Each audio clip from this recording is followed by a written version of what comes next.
At the edge of the sun's influence, where light thins and warmth fades, the solar system does not end. It changes character. Beyond Neptune lies a region defined not by emptiness, but by quiet persistence.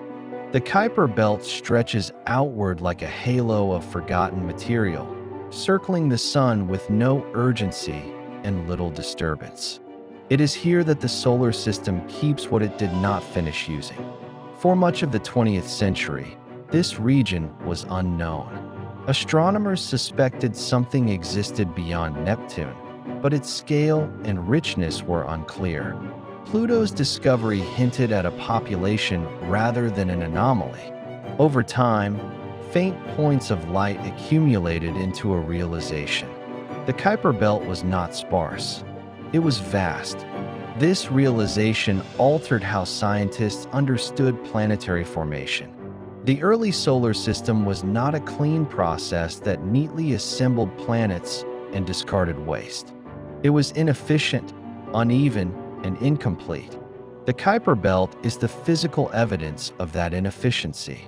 During formation, material closer to the sun collided frequently. Heat, pressure, and gravity forced matter into planets or destroyed it entirely. Farther out, collisions were slower and less violent. Objects grew cautiously, if at all. Many never crossed the threshold into planetary bodies. These stalled worlds were not erased. They remained in orbit, preserved by distance. The Kuiper belt became a repository of unfinished construction. This unfinished state is what gives the belt its value. Its objects contain ices and compounds that inner planets lost early. Water, methane, ammonia, nitrogen, and carbon monoxide dominate their composition. These are not trace materials. They are structural. In the cold, these substances behave differently. They do not melt or evaporate. They harden, crack, and flow slowly under pressure. Entire landscapes are shaped by ice rather than rock. Mountains, plains, and fractures exist, but their mechanics are alien. The term cold mines arises from this abundance. These are not mines in the terrestrial sense. No shafts or tunnels exist. Instead, entire worlds are composed of material that would be precious anywhere else in the solar system. Water alone changes the equation of exploration. In space, water is not just sustenance. It is mass, shielding, fuel, and chemistry. Every kilogram lifted from Earth costs enormous energy. In the Kuiper belt, water is already there. Yet distance transforms abundance into restraint. The Kuiper belt is not close. Reaching it requires decades with current propulsion. Any use of its resources must overcome not scarcity, but time. This temporal barrier forces a shift in thinking. The Kuiper belt is not for rapid exploitation. It is for slow engagement.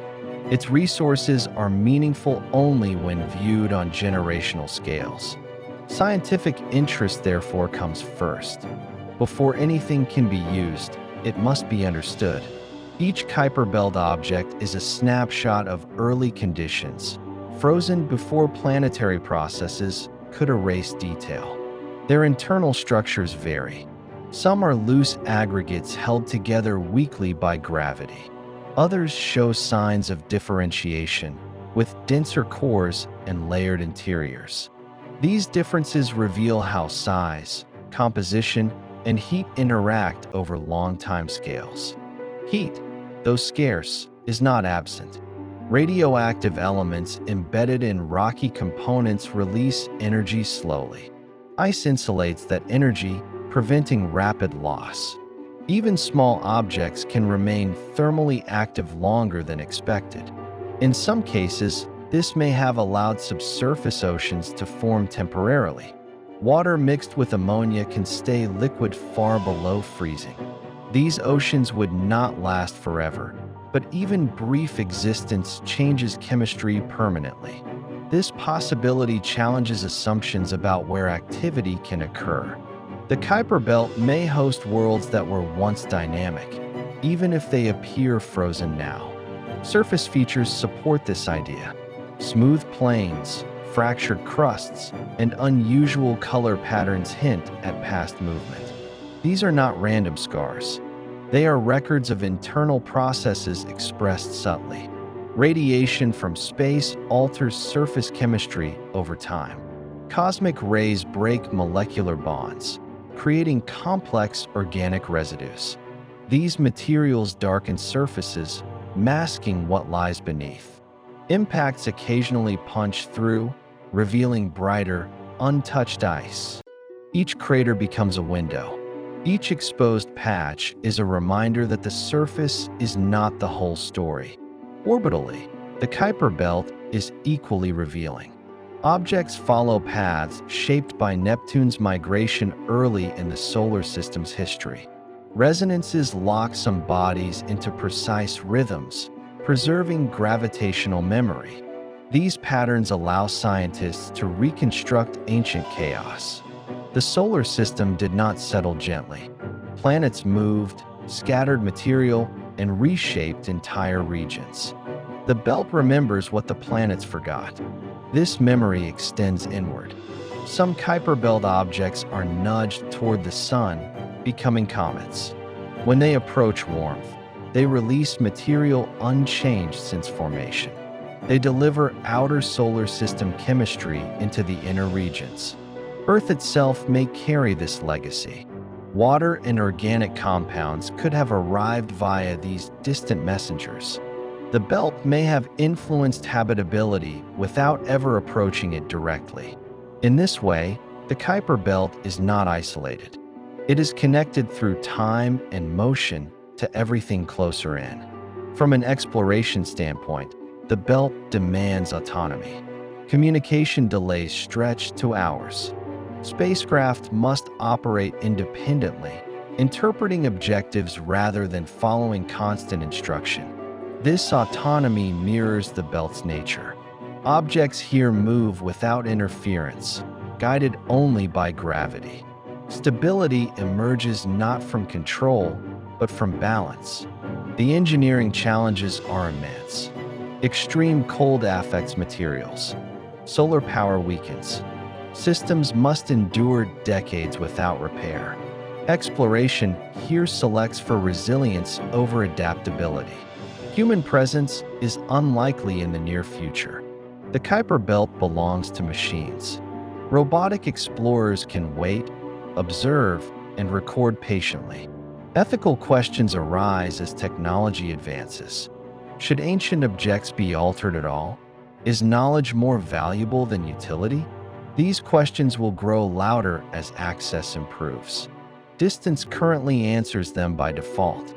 The belt remains untouched because it is hard to reach. But difficulty is not permanence. Decisions made now, in policy, philosophy, and intent, will shape future behavior. The Kuiper Belt is a rehearsal space for how humanity treats remote worlds.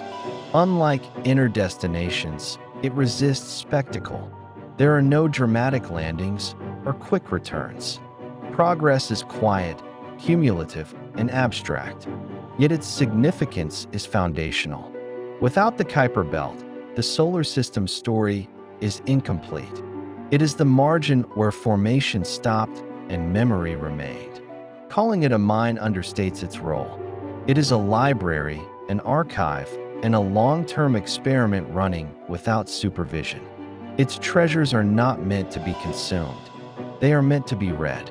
In the cold darkness beyond Neptune, the solar system preserved its earliest chapters, not as monuments, but as motion, not as relics, but as participants.